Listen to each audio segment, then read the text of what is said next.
Voilà, très cher abonné des Fantastiques Info, Mbote Nabino, Kimi Nzambe et Zala Nabino.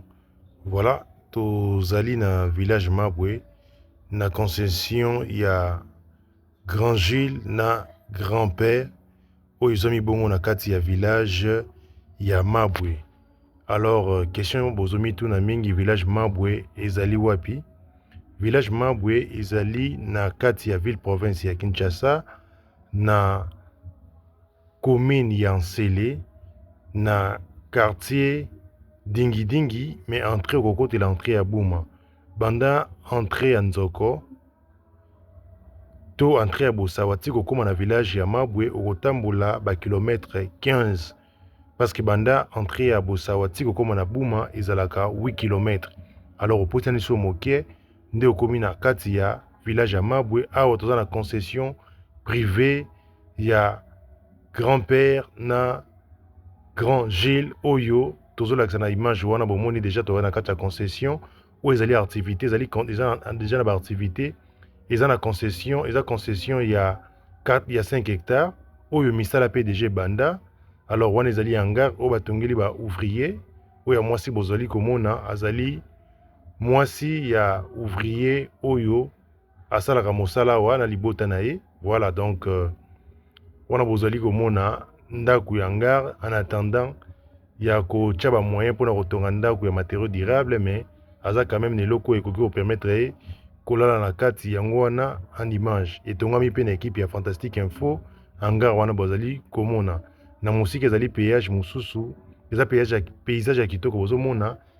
Voilà, même bapondu mpe ezali awa déjà tobandi déjà mbula ya mibale beti omoni bapondu nde ezongi déjà. Donc tolinga totambola na bino mpona kotala un peu qu'est-ce qu'on peut déjà commencer à faire sur Zali à 4 hectares. Kobanda déjà le cola, ba modèle Oyo, Tozo la Xabino na image, Grand Gilles na grand-père Oyo, Bazali na mboka France, topesi bango mbote parce que Bazali bandeko, baba papa Oyo, balinga ma misala ya bilanga, même na nzela ya France, basala kaka bilanga. Voilà, le wana tozo kitana se esika ma ezali, moi zambe ezali pona kotala étant obozo mona na musika déjà, ekoti bambisi kaka pour le développement ya mboka na biso, c'est-à-dire oza na facilité toujours ya kobanda kozela tozala na 100 hectares pour nosala mosala. Même avec 1 hectare vous pouvez déjà commencer à travailler. Voilà donc toza na kati ya ferme awa ozomona kuna pisciculture, donc wana étant oyo ezala etongamaki mpe ezali protégé mpona baprédateur batie bamoustiquaire wana. Alors donc na kati ya concession nini déjà ezali ba arbre fruitier oyo elonamaki déjà ezali pour la mise en valeur toujours il y a concession pe pour nous permettre na mikolo ekoya banzete bota soki mwa tour esalami na terrain ya kozonga malamu maboko pamba te soki okutanaki na ntango ya ba mangue olie pe ozongi pe na mangue okutani na ntango oyo bavoka ebotaka olie pe avoka wana mosika bozomona banzete bavokatier na bapalmier ne oyo elonami na kati kuna na moustique na bamasango. Alors voilà wana bomoni avocatier oyo elonami déjà ezo évoluer très bien, mais ezoki mbula mibale déjà oyo ebetami na mois ya septembre oyo botala ndenge évolution esalami oyo bakasia beza ba arbre ya délimitation ya terrain. Voilà donc voilà moi bakoko pemeni ya etan esalaka moi bien toujours kobakisa toujours basafoutier baavocatier bozomona na bilili awa moi safoutier na banane plantain oyo elonani mpe wana. Alors c'est déjà pour vous donner l'idée qu'il faut osala mosala soki oza na mwa esika. C'est vrai c'est difficile, il y a plein des aléas na makambo ya agriculture na Congo, mais elembisa yo te il faut toujours otelema na kati ya terre bomoni ngai ezwi ngebongebu parce que mbula ebandi kobeta mpe misala ebandi malamu na mwa na kati mwa banzete ya caoutchouc oyo mpe ezobota malamu bomona bino moko palmier ne ndenge ezali déjà koévoluer. Donc même bakazi ya pe évolution nango ezali normal. Vraiment grand-père esika ozwami depuis mboka France bafélicitation na yo mosala osali ezali moke te ezali komonana. Voilà donc mieux vaut 1 que 0. Awa pe béton déjà ezali bien protégé na ba moustiquaire pour permettre que ba prédateurs ni ba kotate entre autres ba grenouille, ba serpent na ba nyama to bandeke mingi baliaka bambisi, il faut protéger ba itana yo. Alors avantage ya ba côté na kati ya mabwe, il y a des terrains ba concession nyonso mingi ezali na ba mai na ngoza na source d'eau. Donc nde bozomona awa grand-père aza na facilité ya kobakisa ba etan ebele pona kolia mbisi na ndenge ya kolekama. Donc voilà, donc etan oyo esalamaki epai ya monsieur Mbuta oyo topesi ye bambote esika kolanda video na biso ya mokolo ya lelo. Voilà, donc bambisi ekoti bamwasango mpe deja ya mbula ekubeti ekoti mpe deja. Alors faut kotia mwa pelouse pembeni mpona korenforcer badik oyo etongami mpona koséparer bamai. Voilà, donc yango tonga tolakisa bino balandi ya Fantastique Info ozolanda biso partout oyo ozali kolinga koinvestir oza na idée te, faut qu'on s'inspire na bandeko bameki déjà kosala boye ce n'est pas facile. So nzamba permettre te c'est difficile ya kokoma ti na niveau ya boye mpona bato mosusu ekozala mokie, mais mpona bato mosusu ezali mpe ebele parce que mingi bameka malgré bamoyen mpe esimba te. Donc voilà, toza toujours na kati ya village ya Mabwe oyo motard baye na Zéphirin azomela mai monsieur Noé.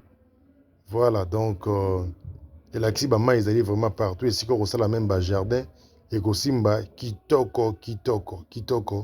Congolais tomeka kolamuka mpona bilanga lelo bilanga ezali négligé na mboka na biso parce qu'on n'a pas vraiment des vrais modèles oyo abandi na bilanga azwi mbongo na bilanga akomi mpe riche. Il y a plein de gens oyo bayaka kaka kose réfugié azwi mbongo na politique aye kolatisa yango awa na bilanga. Donc tomeka kolamuka tosangana un jour biso tozoloba tokoma mpe bamillionnaire kaka na nzela ya makambo etali agri business. ozala ombalana liboso ya kolanda biso tosengi na yo omeka kosabone na Fantastique Info Télévision pe opartage video na bandeko mosusu.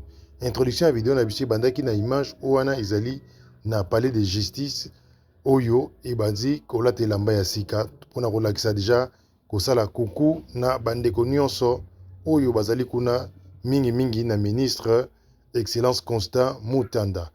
Voilà, donc bozomona bino moko mabele ezali awa mpona baetan on peut continuer na ndenge makoki ekopesama mpona ezala mabongo. Voilà, donc yango wana tozolakisa bino misala awa na kati ya village ya Mabwe oyo ezali ba village soki nzela ndenge ezosalama par rapport ya rocade banzela mpe bamboka oyo ekobénéficier mpona kozwa valeur mosusu ma yango tozotombela mokonzi ya mboka makasi na meme na bagouverneur oyo ya Kinshasa oyo bazali kopilote projet oyo basilisa baprojet ya rocade mpona ya kovalorize lisusu mboka na biso na banzela ya kitoko ekozala malamu. Bomela soi na kasa ya pondu ya caoutchouc oyo ezwi deja mai mibale ya mois ya septembre botala ndenge ekomi ngebu. Voilà bolanda. Merci beaucoup topesi ndeko Zéphirin. Merci pour la image kitoko. Commentaire ya Lucien Bokiti.